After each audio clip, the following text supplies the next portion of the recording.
Hai semuanya, ketemu lagi sama aku Hanifa. Apa kabar teman-teman? Semoga kalian selalu sehat, selalu baik-baik aja seperti biasanya ya. Nah, untuk kalian yang belum tahu, untuk yang pertama kali nonton video aku upload video baru setiap hari Selasa, Kamis, dan Sabtu jam 8 malam. Jadi stay tune, jangan lupa nonton. Oke, hari ini aku mau membahas kisah yang luar biasa tragis menurutku. Dan mungkin untuk kalian yang sering nonton channel aku, udah tahu juga ya, kalau beberapa kali sebelumnya, aku juga pernah membahas tentang hal-hal seperti ini, yaitu tentang honor killing, atau membunuh demi kehormatan. Walaupun menurutku ya nggak ada sama sekali terhormatnya gitu dalam semua kasus-kasusnya itu. Yang ada cuma kekejaman, kekerasan, dan kejahatan, ya pokoknya hal-hal yang tragis gitulah. Masa iya keluarga atau orang tua yang harusnya melindungi anak-anaknya, tapi mereka justru membunuh anak-anaknya itu, membunuh keluarganya itu, dan itu bisa dibilang suatu tindakan yang terhormat. Dari mananya coba kan? Kisah hari ini adalah perjuangan dari wanita-wanita yang ingin hidup bebas dengan pilihannya sendiri, yang ingin mendapatkan haknya untuk bahagia. Kira-kira gimana ya cerita lengkapnya, bagaimana perjuangan mereka? Langsung aja yuk kita bahas.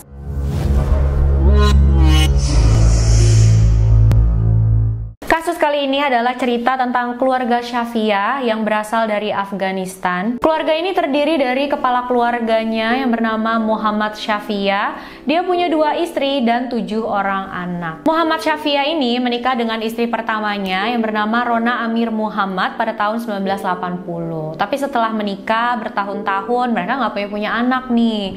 Akhirnya periksa kan ke dokter. Dan ternyata dari hasil pemeriksaan medis, Rona sang istri dibilang tidak bisa mempunyai anak karena ada masalah dengan rahimnya. Dan karena hukum di Afghanistan itu memang membolehkan seorang pria mempunyai istri lebih dari 1, maksimal tuh 4 istri. Akhirnya Muhammad Shafia memutuskan untuk menikah lagi dengan wanita yang lebih muda dan pastinya bisa memberikan dia keturunan. Dia menikah dengan istri keduanya yang bernama Tuba Yahya pada tahun 1989. Dan dalam upacara pernikahan itu, istri pertama dia yang bernama Rona tadi itu datang juga, hadir di sana, berdiri di sampingnya Muhammad Shafia gitu loh. Dia menemani, nggak kebayang sih ya teman-teman, nemenin suami di pernikahan dia dengan wanita lain. Aduh, nggak sanggup sih kalau aku. Habis menikah itu mereka bertiga tinggal serumah dan akhirnya Tuba melahirkan 7 orang anak dari pernikahannya dengan Muhammad Shafia. Dan ke-7 orang anak Tuba ini diurusnya sama Rona teman-teman. Jadi Rona ini walaupun bukan ibu kandung mereka, tapi Rona lah yang merawat dan membesarkan ke-7 anak ini. Sudah dianggap seperti anaknya sendiri.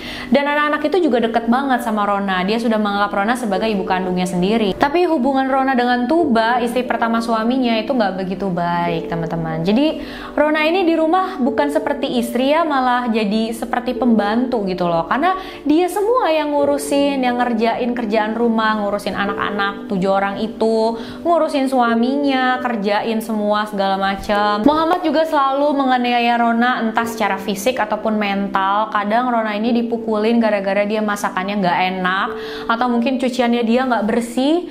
Muhammad ini langsung pukulin Rona gitu, langsung nganiaya dia. Dan dia juga sering dikata-katain gitu kan, kamu tuh bukan istri yang benar, kamu tuh bukan wanita sepenuhnya, karena kamu kan gak bisa punya anak, kamu gak bisa hamil gitu loh. Rona bahkan gak dibolehin untuk pakai telepon di dalam rumah. Jadi kalau misalkan dia menelpon saudaranya yang di Afghanistan atau di mana, dia harus keluar rumah dulu pakai telepon umum. Dan seperti yang aku bilang tadi, Rona yang mengerjakan semua tugas-tugas di rumah, termasuk melayani kebutuhan istri kedua suaminya, yaitu Tuba.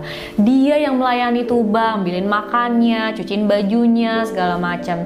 Dan sampai nih ya, menurut pengakuan salah satu keluarga, Tuba itu sempat ngomong gini ke Rona, kamu tuh bukan istri pertama Muhammad Shafia katanya, kamu tuh pelayan aku. Tuba ngomong gitu loh coba. Nah, keluarga Shafia suatu hari pindah ke Dubai, dan di sana Muhammad Shafia berhasil membangun bisnis mobil bekas yang sukses sampai akhirnya dia punya cukup kekayaan untuk ikut program investor imigran dari negara Kanada. Jadi waktu itu pemerintah Kanada tuh buka satu program, ayo kalian siapa yang mau menetap di Kanada, yang mau tinggal di Kanada, boleh, tapi sebelumnya kalian harus investasi dulu gitu loh di Kanada. Dan akhirnya si Muhammad Syafia ini punya cukup uang, dia investasikan uangnya sebesar 2 juta dolar di sebuah mall di Kanada. Akhirnya keluarga Syafia pindah ke Kanada. Mereka tinggal atau menetap di sebuah apartemen di area Montreal. Awal mereka pindah, Rona tuh nggak ikut teman-teman. Tapi beberapa minggu kemudian, si Muhammad Syafia ini ya request nih ke pemerintah Kanada mau masukin 1 orang lagi ke dalam Kanada. Tapi Muhammad Syafia nggak bilang kalau yang dia mau masukin ke dalam Kanada itu adalah istri pertamanya. Dia bilang itu adalah satu wanita yang mau dia pekerjakan sebagai pembantu di rumahnya dia. Setelah menetap di sana, walaupun dia sudah tinggal di kota modern, kehidupan bagi Rona di dalam rumah itu ya nggak lebih baik juga. Benar-benar seperti neraka banget. Dia juga sudah sempat beberapa kali minta diceraiin sama suaminya, tapi Muhammad Syafia bilang, aku nggak akan ceraiin kamu. Kalau kamu sampai berani pergi dari sini, aku akan bunuh kamu.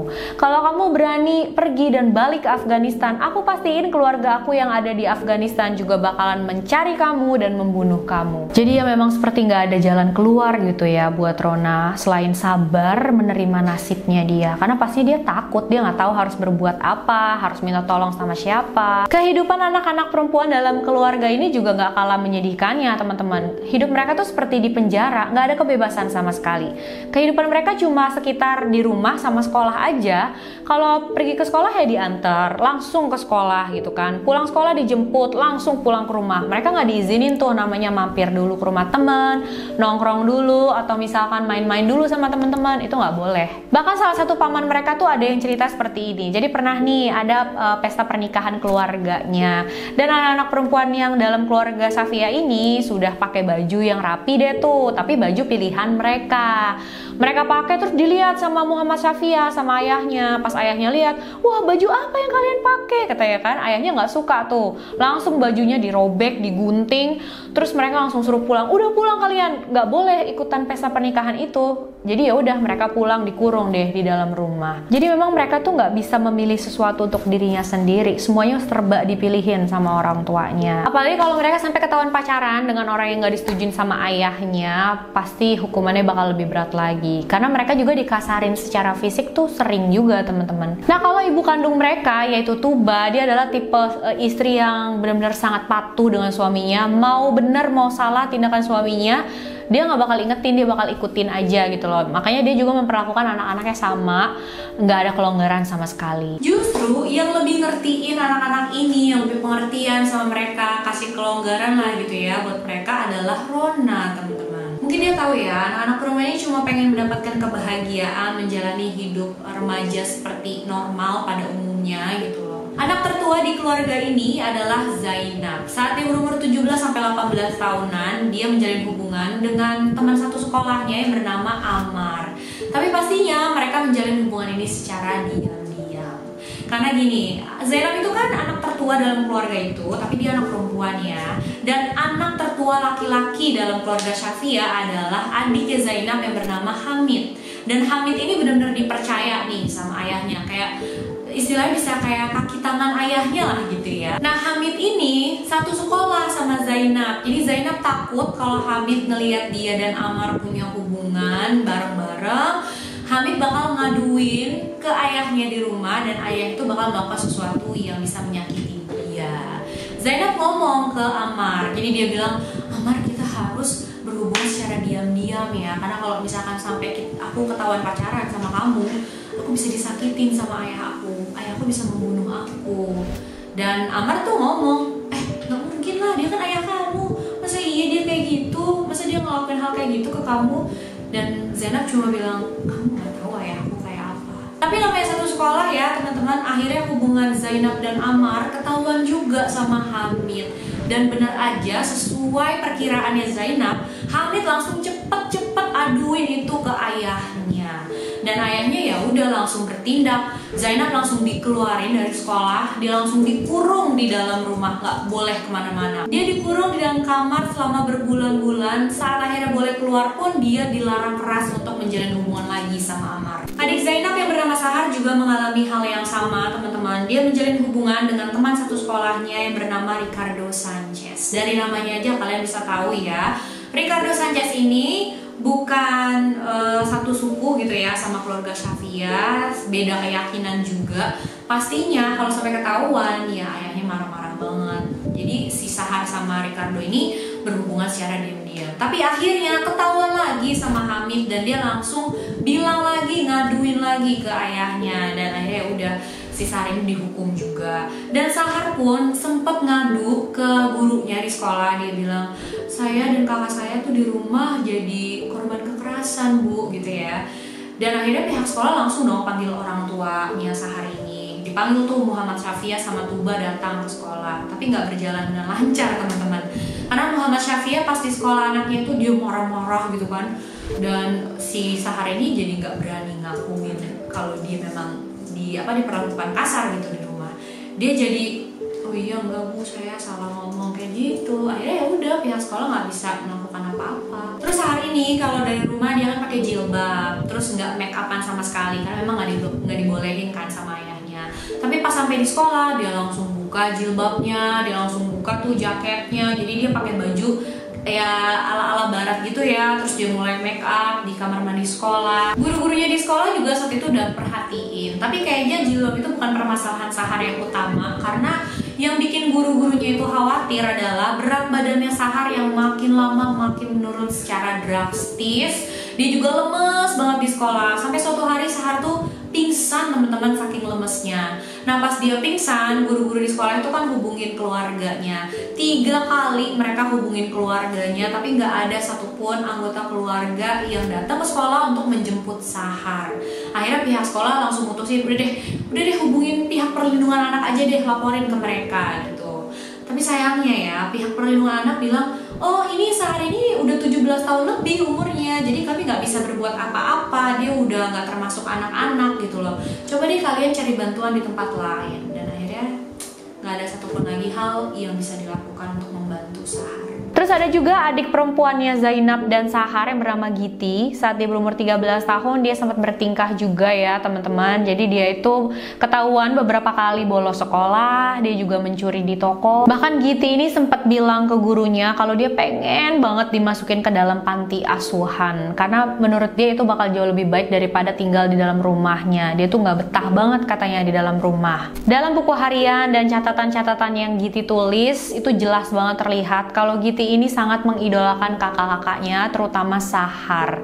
Giti tuh berharap banget kalau suatu saat, suatu hari Sahar bisa keluar dari rumah, dia bakalan diajak sama Sahar untuk keluar dari rumah juga. Nah setelah hampir 1 tahun dilarang untuk ketemuan sama Ammar atau berhubungan lagi sama Ammar, akhirnya Zainab dan Ammar itu mempunyai satu jalan, punya satu cara untuk berkomunikasi kembali, yaitu secara online. Jadi mereka tuh sering chat-chatan, kirim-kiriman email, sampai akhirnya mereka berhasil untuk ketemuan diem-diem di sebuah restoran. Di sana Zainab bilang ke Ammar, ayo kita kawin lari aja yuk, kamu bawa aku pergi jauh-jauh deh dari rumah, aku udah gak tahan lagi ada di rumah gitu. Dan waktu itu Ammar belum punya rumah, dia belum punya kerjaan tetap juga. Jadi dia bilang ke Zainab, oke, tapi tunggu beberapa minggu atau beberapa bulan lagi ya, aku bakal cari solusinya dulu, aku cari kerjaan dulu yang bagus, cari biaya segala macam. Tapi Zainab bilang, nggak bisa, aku udah gak tahan lagi, aku udah gak bisa tunggu lagi, aku bakal tetap pergi dari rumah, aku bakal tetap ngelakuin itu dengan atau tanpa bantuan kamu Ammar, karena aku benar-benar udah gak tahan. Akhirnya Ammar setuju, karena dia berpikir kalaupun dia nolak, ya Zainab bakal tetap ngelakuin hal itu sendiri, daripada kayak gitu mendingan dia temenin gitu kan. Akhirnya Ammar datang ke rumahnya Zainab untuk jemput dia. Zainab diam-diam keluar rumah dan pergilah mereka berdua tuh. Pas Zainab pergi begitu aja, saudara lelakinya yang bernama Hamid tadi langsung hubungin polisi dan melaporkan ada kakaknya yang hilang katanya gitu. Pak, kakak saya ada yang hilang dan kemungkinan besar dia tuh diculik deh sama seorang pria bernama Ammar gitu kan. Akhirnya polisi langsung hubungin Ammar dan dia bilang, hey kamu Ammar ya, ini loh ada laporan katanya kamu menculik wanita bernama Zainab, bener nggak gitu kan, dia ada sama kamu nggak gitu loh. Dan Ammar bilang, iya dia ada sama aku pak, tapi aku nggak culik dia memang mau pergi, kita sama-sama mau pergi gitu loh, nggak ada yang terpaksa. Dan akhirnya polisi ngomong lah sama Zainab. Zainab juga konfirmasi lagi ke polisi, dia bilang, iya pak betul, aku nggak diculik, aku pergi atas kemauanku pilihanku sendiri. Aku nggak mau deket-deket atau diganggu lagi sama keluargaku. Aku udah 19 tahun, aku udah berhak menentukan pilihanku sendiri, kata Zainab gitu. Akhirnya polisi langsung lah telepon keluarga Safia lagi, telepon Hamid. Terus polisi bilang ke mereka, udah ya, ini si Zainab nggak diculik, dia emang mau pergi dan dia bilang dia nggak mau diganggu lagi sama kalian.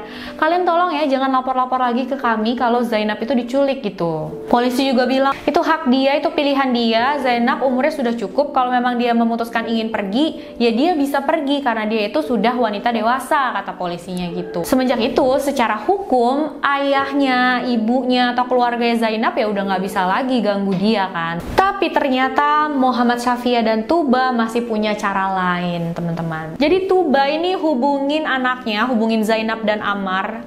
Dia telepon mereka. Terus si Tuba bilang, Zainab kamu di mana? Gini-gini, ayo kamu pulang. Ibu udah restuin kamu deh. Ibu izinin kamu kalau emang kamu mau menikah sama Ammar. Bahkan ibu bakal bantuin kamu. Yang penting kamu mau pulang ke rumah. Dan Tuba itu ngomongnya sambil nangis-nangis, teman-teman. Akhirnya ya awalnya walaupun Zainab nggak yakin, dia nggak percaya 100% gitu kan kalau ibunya serius, kalau ibunya beneran. Tapi karena Tuba udah nangis-nangis, terus dia juga sempat ngomong kayak gini, kalau kamu takut sama ayah, tenang aja deh, ibu bakal tinggalin ayah, ibu bakal tinggal di satu apartemen, kamu sama Ammar bisa tinggal di situ juga, sampai kalian nanti bisa punya tempat tinggal sendiri gitu loh. Pokoknya ibu bakal bantuin kamu deh, ibu rencanain semua pesta pernikahannya segala macam. Ya akhirnya Zainab mau juga, apalagi saat itu Ammar juga ngeyakinin Zainab. Dia bilang, udah nggak apa-apa kamu pulang Gi, kayaknya ibu kamu juga serius kok, dia beneran mau bantuin kita.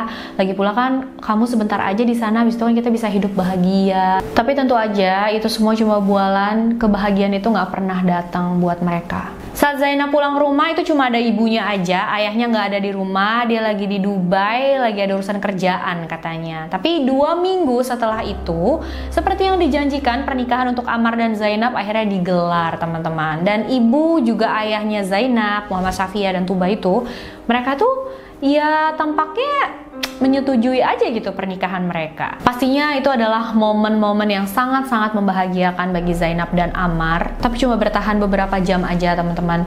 Karena menurut pengakuan Ammar, jadi saat selesai acara akad pernikahannya gitu ya, mereka sudah resmi nih jadi suami istri. Nah, si Zainab ini dipanggil sama ayahnya, sama Hamid dan ibunya. Mereka berempat tuh ngobrol gitu selama 15-20 menit, kata Ammar. Dan setelah itu, si Zainab langsung samperin Ammar dan dia bilang gini, Ammar, aku cinta banget sama kamu, tapi aku nggak bisa ngelakuin ini. Aku nggak bisa ngelanjutin pernikahan kita, katanya. Padahal saat itu dia sudah suami istri, teman-teman. Akhirnya secepat mereka menikah, lebih cepat lagi mereka akhirnya bercerai. Nggak tahu deh apa tuh yang diomongin keluarganya ke Zainab sampai Zainab mengambil keputusan kayak begitu. Akhirnya ya udah, selama belum sampai 24 jam mereka jadi suami istri, mereka udah bercerai, teman-teman. Dan walaupun hubungan pernikahan mereka nggak bertahan lama, tapi Ammar dan Zainab itu masih terus berkomunikasi lewat email. Bahkan Zainab cerita sama Ammar kalau keadaan di rumah tuh udah jauh lebih baik. Ibu dan ayahnya tuh sudah berubah. Ayahnya apalagi ya sudah sangat baik sama dia, dan dia juga udah betah gitu di rumah. Dan menurut Ammar ini lumayan mencurigakan ya, teman-teman. Seseorang yang punya sifat keras selama hampir 60 tahun, ya ayahnya si Zainab ini, tapi bisa berubah drastis hanya dalam beberapa hari aja. Itu kan kayak mencurigakan banget sih. Cuma Zainab nggak mau berpikir macam-macam. Dia menikmati aja momen-momen itu karena dia yakin ayahnya sudah berubah. Ayahnya sekarang sudah baik sama dia seperti yang dia inginkan, dan mungkin kehidupan dia dan keluarganya bisa jauh lebih baik nih menurut Zainab kayak gitu. Bahkan 6 minggu setelah pernikahannya dia dengan Ammar yang aneh itu, ayahnya ajak keluarganya itu, keluarga Safia itu, untuk liburan ke air terjun Niagara. Mereka pergi pakai 2 mobil, Hamid, ayahnya, dan anak-anak yang lebih muda itu di satu mobil yang sama. Sedangkan yang cewek-cewek itu disatuin di satu mobil, yaitu Nissan Sentra berwarna hitam. Dan mobil Nissan Sentra itu baru banget dibeli sama Muhammad Syafia. Yang kasihan banget ya, ternyata itu adalah liburan terakhir mereka, teman-teman. Setelah liburan itu, tiba-tiba Muhammad Syafia dan Tuba melaporkan ke polisi kalau ketiga anaknya dan Rona itu menghilang tiba-tiba. Muhammad Syafia dan Tuba tuh katanya khawatir banget kalau mereka meninggal karena kecelakaan atau gimana, karena mereka itu pergi mengambil mobil tanpa izin. Menurut ceritanya Tuba, kronologi kejadian itu kayak gini teman-teman. Jadi pas di perjalanan pulang dari air terjun Niagara, mereka itu menginap di satu motel area Kingston. Nah,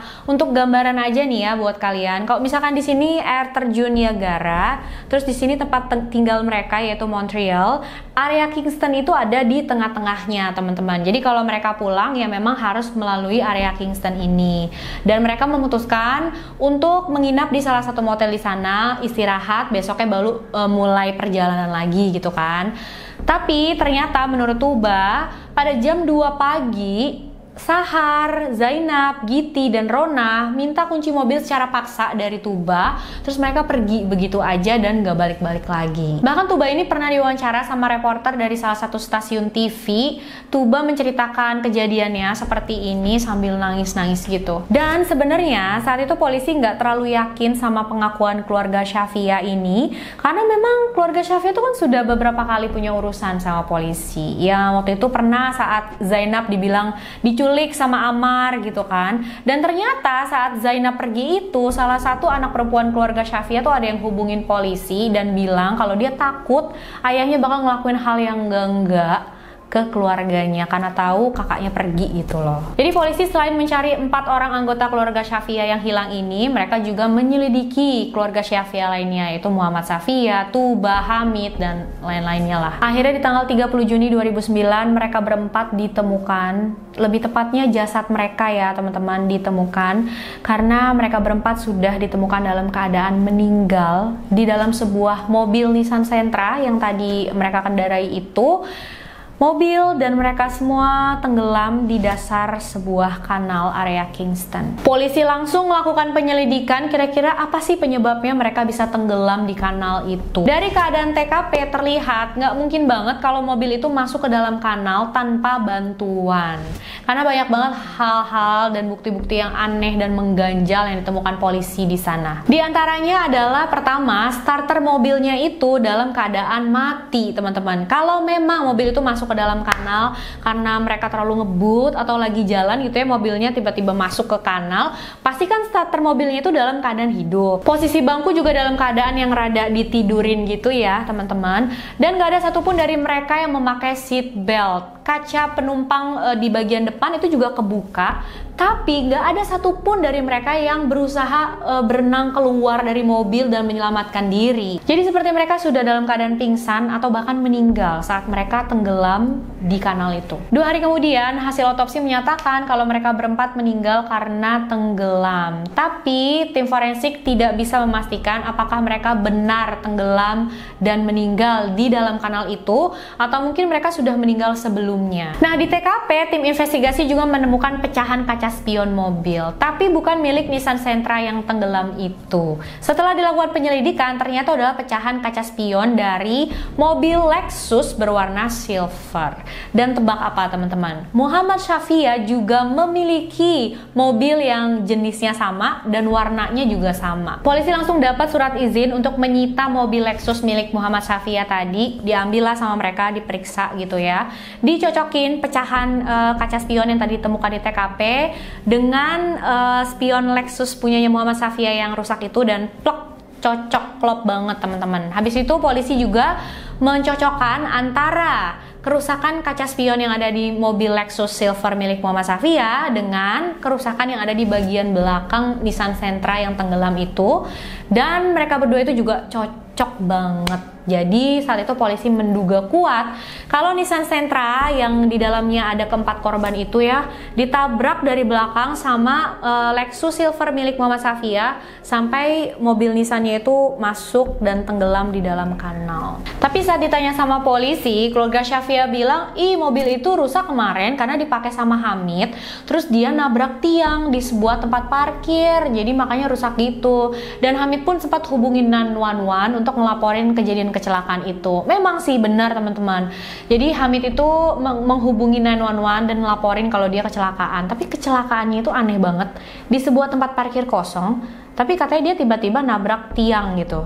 Dan polisi tanya detail kejadiannya kayak apa, dia nggak bisa jelasin. Dia cuma bisa ngomongnya pokoknya aku tiba-tiba nabrak tiang aja. Selanjutnya polisi periksa riwayat teleponnya Hamid dan juga anggota keluarga Shafia lainnya yang ikut liburan ke air terjun Niagara itu. Dari sana polisi bisa melacak keberadaan keluarga Shafia. Jadi tanggal 23 Juni keluarga Shafia berangkat untuk liburan ke air terjun Niagara.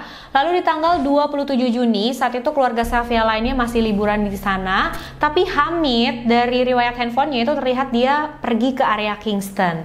Terus dia balik lagi ke air terjun Niagara. Lalu pada 30 Juni keluarga Shafia mulai perjalanan pulang dan mereka berhenti di area Kingston, menginap di sebuah motel di sana.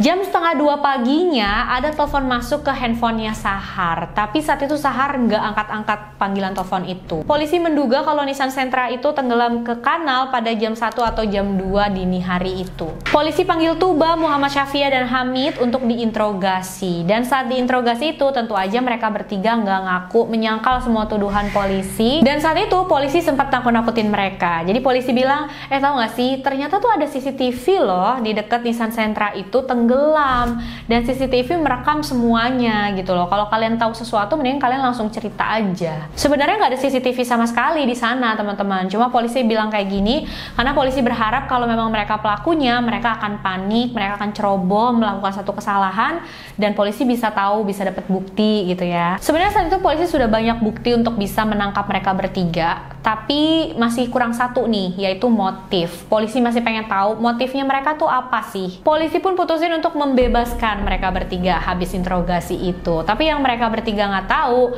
kalau beberapa petugas itu taruhin alat penyadap di mobil mereka saat mereka di dalam kantor polisi. Nah, pas mereka pulang, jadi obrolan mereka di dalam mobil ya kedengeran deh tuh sama petugas polisi kan, lagi didengerin. Dan bener aja loh teman-teman, polisi mendapatkan bukti dan polisi akhirnya bisa tahu gitu motifnya mereka tuh apa. Dalam percakapan itu, Tuba dan Muhammad Shafia tuh lagi berdebat tentang beneran ada CCTV nggak sih di area saat Nissan Sentra itu tenggelam. Jadi Tuba tuh ngomong, enggak mungkin ada CCTV di sana. Aku udah cek kok, nggak ada di sana, nggak ada CCTV gitu ya. Dan Muhammad Shafia menjawab, iya pasti nggak ada. Kalau emang di sana ada CCTV, pasti mereka udah nangkap kita dari kemarin-kemarin. Dan Muhammad Shafia ini juga ngomong hal-hal yang kayaknya nggak pantas banget ya seorang ayah omongin ke anaknya gitu loh. Jadi Muhammad Shafia bilang gini, apa yang kita lakuin ke mereka tuh udah bener. Mereka tuh udah mengkhianati kita, mereka mengkhianati kehormatan kita, mengkhianati agama, semuanya udah dikhianatin sama mereka. Mereka juga serakah. Terkutuklah mereka dan pacar-pacarnya itu, dasar wanita murahan. Semoga iblis mendatangi kuburan mereka gitu. Yang bikin kaget lagi, Muhammad Shafia juga bilang gini teman-teman, walaupun aku nanti bakal ketangkep karena perbuatan aku dan mereka menggantung aku tetap lebih mementingkan kehormatanku. Kehormatanku adalah yang paling penting katanya. Tanggal 21 Juli 2009, polisi mendapatkan surat izin penggeledahan untuk rumah keluarga Shafia di Montreal. Dan saat mereka periksa di sana, mereka temuin sebuah laptop. Dan di dalam laptop itu riwayat googlingnya.